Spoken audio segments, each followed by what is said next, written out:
Hello guys. आज मैं discuss करूंगा अपने एक्सपीरियंस के बारे में। जी लाइसेंस इन कनाडा। सक्सेसफुली मैंने जी1 तो क्लियर कर लिया था 2 महीना पहले। अभी मैंने जी लाइसेंस भी ले लिया है विदाउट फेलिंग इट, और जी2 में स्किप हुआ है। तो इसमें मैं स्टेप बाय स्टेप आपको बताऊंगा कि how I achieve my G license from G one बिना जी2 दिए और बिना किसी डर के। थोड़े पैसे लगे हैं but still it work for me. तो जी1 लाइसेंस के लिए इट्स अ टेस्ट बेस्ड, जो कि आपको सेंटर पे जाके देना होता है टेस्ट। उसका कॉस्ट आता है $150 to $160 अगर आपके पास दिल्ली या फिर जिस स्टेट से वहाँ का एक्सट्रैक्ट नहीं है तो। और अगर आपके पास एक्सट्रैक्ट है तो वो फ़ीस $106 हो जाती है, जो आप वहीं पर पे कर सकते हैं। और आपका जो एक्सपीरियंस है बैक इंडिया का वो ऐड हो जाता है उसमें। जी1 जब मैं देने गया तो फर्स्ट टाइम मैं बिना पढ़े ही देने गया था। एक पीडीएफ है, वो मैं लिंक पर डाल दूँगा। वो बिना पढ़े दिया तो I failed in both sign और रिटन, दोनों जो था दोनों में फ़ेल हो गया। यूजुअली लोग एक में पास कर जाते हैं। फ़ेल होने के बाद आई पेड वहीं पर खड़े होके। मैंने अराउंड $15 का फ़ीस पे किया, $15 to $16 through my credit card. और पे करके मैंने वहीं पर उनसे टाइम मांगा कि can I appear for test after some time. तो उन्होंने मुझे बोला 7 बजे से पहले पहले आप अपीयर कर सकते हैं और you can come back later as well to appear for the test. मैं फिर वहीं पर बैठा, वहीं पर मैंने 1-1.5 घंटा बैठ के वो पीडीएफ को अच्छी तरह से पढ़ा। वो पीडीएफ इंग्लिश में भी है, पंजाबी में भी थी फॉर्चुनेटली, तो मुझे कुछ वर्ड समझ नहीं आ रहे थे, यील्ड्स टू वर्ड राइट और ऐसे करके। तो मैंने जब पंजाबी में उसको पढ़ा तो I found it easy to understand what exactly they are saying. उसके बाद इमीडिएटली मैंने 1-1.5 घंटा उसके रट्टे मारने के बाद पेपर के लिए मैं बैठ गया अंदर, and I scored 40 out of 40। तो यही था कि जीवन बहुत आसान है, तो जितनी जल्दी हो सके आते ही इमीडिएटली जीवन तो दे ही दो। और एक्सट्रैक्ट अपना इंडिया से लाएंगे। मेरा इंडिया से, दिल्ली से हूँ मैं मेरा स्टैम्प नहीं था, और उस पर नीचे लिखा भी था कि स्टैम्प की ज़रूरत नहीं है, इट इज़ डिजिटली साइंड, तो मेरा एक्सेप्ट हो गया था। मगर मेरी वाइफ का एक्सेप्ट नहीं हुआ क्योंकि उसमें स्टैम्प की ज़रूरत थी, तो उनका स्टैम्प वाला ही चलेगा। तो अपनी स्टेट के हिसाब से आप देख लेना किस में स्टैम्प की ज़रूरत है और किस में नहीं। दिल्ली में आई एम श्योर ज़रूरत नहीं है, मैं दिल्ली से हूँ और मेरा बिना स्टैम्प के चल गया है एक्सट्रैक्ट, और जो कि 2 महीने पुराना एक्सट्रैक्ट था वो एक्सेप्ट हो गया था। अब बारी आती है जी लाइसेंस की। जी2 स्किप हो चुका था। जिससे मैं बात कर रहा था वो कह रहा था कि हाँ भाई फेल कर रहे हैं, तो काफ़ी लोग फेल हुए हैं इसमें। फॉर दैट मैटर इंस्ट्रक्टर जो हैं, लेडी इंस्ट्रक्टर जिनमें भी थी, मैक्सिमम परसेंटेज वो फेल कर रही थी। फेल यूजुअली स्पीड पे होते हैं या फिर जब मर्ज करना होता है हाईवे पे तब फेल करते हैं। मैंने मतलब 90% लोगों से पूछा, सारे ही फेल हुए, B it on PR, B it on work permit, जिस भी स्टेटस पे हैं उससे लेना देना नहीं था, मगर वो फेल हो रहे थे, जिसकी वजह से डर बैठ गया था।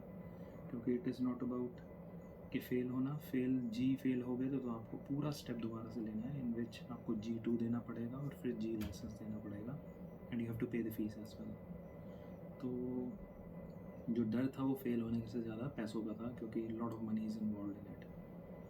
फिर मैंने स्टार्टिंग में एक क्लास ली। एक क्लास लेके मुझे समझ में आया कहाँ कहाँ मैं गलतियाँ कर रहा हूँ, राइट लेफ्ट में कहाँ पर ब्रेक्स मारनी है। जो हमने टेस्ट दिया जीवन में वो एग्जैक्टली रोड पे on road will get to know कि अच्छा ये साइन बोर्ड्स हैं और यहाँ पर ऐसे इन पे साइन बोर्ड्स पे रिएक्ट करना है। उसके बाद मैंने अपने फ्रेंड की 1 से 2 बारी और गाड़ी चलाई होगी, दैट्स इट। फिर I book my test in Gulf में इसलिए किया, आई गॉट टू नो कि वहाँ पर 70 किलोमीटर्स की हाईवे की स्पीड है और हाईवे भी बहुत छोटा है। डेट मिली 1-1.5 महीने की, मगर मैंने बुक कर दिया बिकॉज प्रोक्रेस्टिनेट हो रहा था और हर बारी डेट आगे स्किप हुई जा रही थी। फॉर दैट मैटर मैंने इस वाली को भी आगे करने की कोशिश की थी चेंज, मगर फिर मैं रुक गया कि आगे स्नोफॉल हो जाएगी तो मैं दे ही नहीं पाऊँगा। टेस्ट से 2 दिन पहले मैंने अपनी क्लासेस बुक करी। क्लासेस बुक करने से के लिए मैंने छोटी गाड़ी ढूंढी। यहाँ पर मैक्सिमम लोग बड़ी गाड़ी, कैमरी, अकॉर्ड ये लेकर आते हैं। फाइंड फॉर अ ट्रेनर और अ कार जो कि छोटी गाड़ी हो, क्योंकि इंडिया में भी हम छोटी गाड़ियाँ ही चलाते थे रेगुलर बेसिस पे, बड़ी गाड़ियाँ सिर्फ हाईवेज पे चलाते थे। तो ढूंढो, टोयोटा करोला थी मेरी छोटी हैचबैक वाली, वो ली थी मैंने।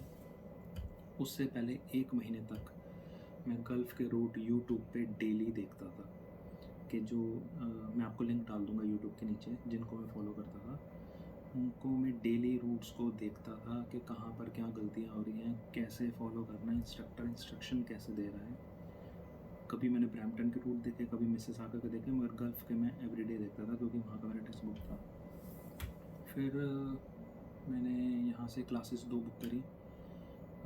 उस क्लास में मैंने अच्छी तरह, यहीं पर मैं टोरंटो में रहता हूँ, टोरंटो में मैंने गाड़ी चलाई, हाईवे पे चलाई 100 की स्पीड पे। उसके बाद नेक्स्ट डे भी मैंने एक और क्लास ली, और थर्ड क्लास मेरी थी गल्फ़ में, जो कि मेरे टेस्ट वाले दिन थी।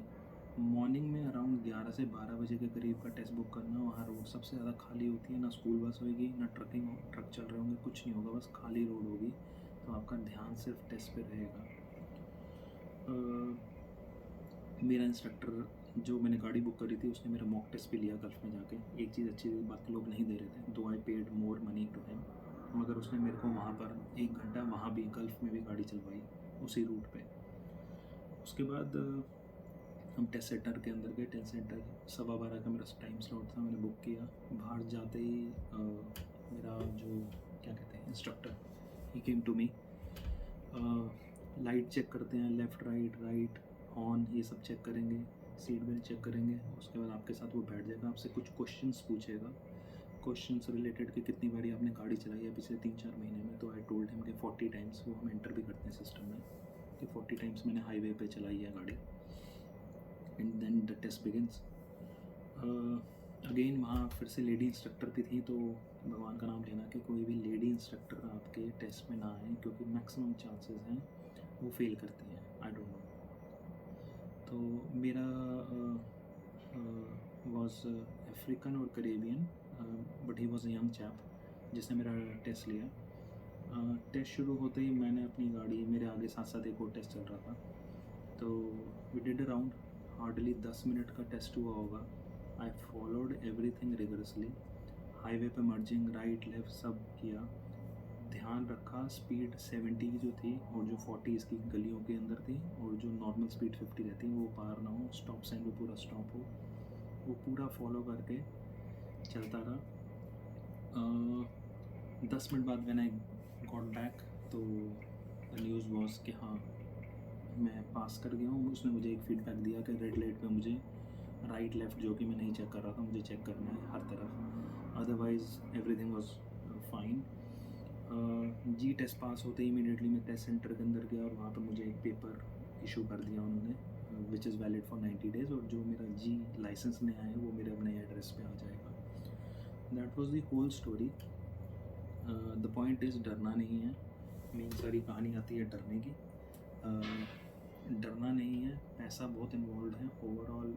मतलब $100 पहले लगता है, $90 जी लाइसेंस की हो गई, $200 के करीब ये क्लासेस, $50 से $55 1 घंटे की क्लास है, 3 क्लासेस का $150 लग गया। प्लस जिस दिन हम गाड़ी लेके जाते हैं गल्फ़ सेंटर पे, वहाँ पर $250 से $300 लेते हैं। आपके पास अपनी गाड़ी है तो वेल एंड गुड, नहीं है तो आई वुड स्टिल एडवाइस किसी इंस्ट्रक्टर के साथ ही जाओ उसकी गाड़ी में ही, क्योंकि वो आपको वहाँ पर मॉक टेस्ट दे देगा और इंस्ट्रक्शन देगा रहेगा कैसे चलानी है। ओवरऑल खर्चा $500-600 का है, जो कि करना पड़ा। It was a very expensive affair, unlike India, जो कि ऐसे ही अगर लाइसेंस बनवाना है तो 3-4 हज़ार में बन जाता था, वरना अदरवाइज़ फॉर्मली बनाना तो काम आसानी से हो जाता था टेस्ट ड्राइव दे के। बट यहाँ पर बहुत ही अलग है। वहाँ जाके एक और चीज़ पता लगी कि they were failing guys last few months, क्योंकि उनका कुछ कलेश चल रहा था सैलरी से लेकर, जो कि सारे ही जा रहे थे, तो वो सारे लोगों को फेल कर रहे थे जानबूझ के छोटी छोटी चीज़ों पे। फॉर्चुनेटली वो चीज़ नहीं हुई इस बार, और मैं पास कर गया। अब बहुत प्राउड फीलिंग होती है, जी लाइसेंस आ जाता है, रोड पे पैदल चल के, बसों में धक्के खा के बंदा परेशान है। अब दूसरा स्ट्रगल है कि गाड़ी नहीं मिल रही, बट स्टिल जॉब अपॉर्चुनिटीज़ काफ़ी खुल जाती हैं। जी लाइसेंस के साथ काफ़ी जॉब्स खुल जाती हैं। कुछ भाई लोग सिक्योरिटी का काम भी करते हैं, तो उनको भी बेटर पे मिलता है अगर उनके पास जी लाइसेंस है। वॉलमार्ट स्पेंसर, इन जगहों पे भी जी लाइसेंस की बहुत अच्छी डिमांड है। तो इसके अलावा कोरिया, मतलब काफ़ी जॉब्स खुल जाएंगी आपके लिए if you have G license. And plus if you are into trucking में जाना तो ये पहला स्टेप है आपको जाने के लिए। That's about it. This was my experience. और कुछ किसी को कोई क्वेश्चन हो तो प्लीज़ पूछना मेरे से and I will be able to answer. Confidence lose नहीं करना और गाड़ी प्रैक्टिस करो। टेस्ट से 3 दिन पहले गाड़ी चलाओ and I think you will sail through, क्योंकि इंडिया में हम इससे वर्स्ट ड्राइविंग और वर्स्ट कंडीशन में चला के आ रहे हैं। यहाँ पर बस कंडीशंस वर्स्ट नहीं हैं और हमें बोला जा रहा है कि एकदम सीधा चलाना है, वो हो नहीं पाता। चलो, सी या गाइस।